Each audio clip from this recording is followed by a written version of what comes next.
রান্না করার সময় দুই শব্দের একটি জিকির মহিলারা করতে পারলে ওই পরিবারের উপর আল্লাহ রাব্বুল আলামিন গায়েবী রিজিক নাজিল করবেন। আমার মা বোনরা যখন রান্না করে তারা যদি দুইটি শব্দের একটি জিকির সব সময় পড়তে পারে রান্না করার সময়, আল্লাহ রাব্বুল আলামিন তার গায়েবী খাজানা থেকে আল্লাহ রাব্বুল আলামিন রিজিকের বরাদ্দ করবেন। আল্লাহর হাবিব সাল্লাল্লাহু আলাইহি ওয়াসাল্লামের হাদিসের মাধ্যমে এই আমলটি অ্যাপ্রুভড এবং আহমদ ইবনে হাম্বল রাহিমাহুল্লাহ তার ঘটনা থেকে এই আমলটি পাওয়া যায়। অনেকে অনেক সময় বলে, হুজুর আপনারা এত রিজিকের ওয়াজ করেন, আপনারা নিজেরাই এই আমল করলে পরে তো আপনাদের রিজিকের অভাব হয় না। দেখেন ভাই, রিজিকের যে ব্যাখ্যা, রিজিকের যে বুঝ, এটা আপনারা বুঝেনি না। রিজিকের সর্বনিম্ন স্তরকে বলা হয় টাকা পয়সাকে রিজিকের সর্বনিম্ন স্তর বলা হয়।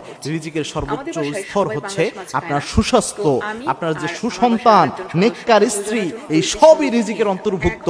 আপনি সুস্থ রয়েছেন যে এটাও একটা রিজিক। সুতরাং শুধু টাকা পয়সাকে রিজিকের স্তর মনে করেন না, বরং money is the lowest stage of risk.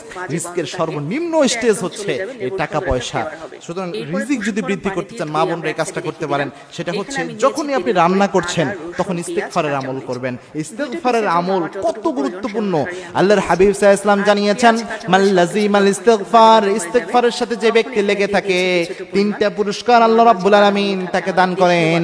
তার মধ্যে একটা পুরস্কার হচ্ছে ওয়ারযুকুহু হাইসু লা ইয়াহতাসিব, এমন জায়গা থেকে আল্লাহ রিজিক দেয় যা সে কল্পনাও করে নাই। কিন্তু রান্না করার সময় কেন ইস্তেগফার করতে হবে, এটা আমাদের চিন্তা আসতে পারে। আহমদ ইবনে হাম্বল রাহিমাহুল্লাহ যুগ শ্রেষ্ঠ একজন মুহাদ্দিস ছিলেন। তিনি একদা হাদিস তালাশের জন্য তিনি ঘর থেকে বের হয়েছিলেন।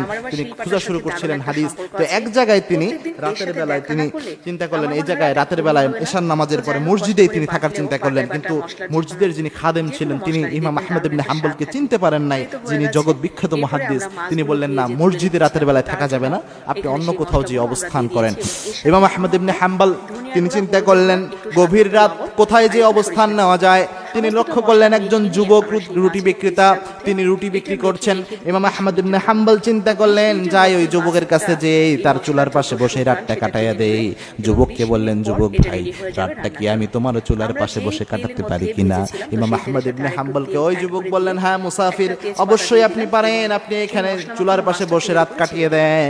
ইমাম আহমদ ইবনে হাম্বল তিনি লক্ষ্য করলেন যুবক যখন রুটি বানাচ্ছে তখন যুবক পড়ছে আস্তাগফিরুল্লাহ, রুটির খামির যখন তৈরি করে তখনও পরে আস্তাগফিরুল্লাহ।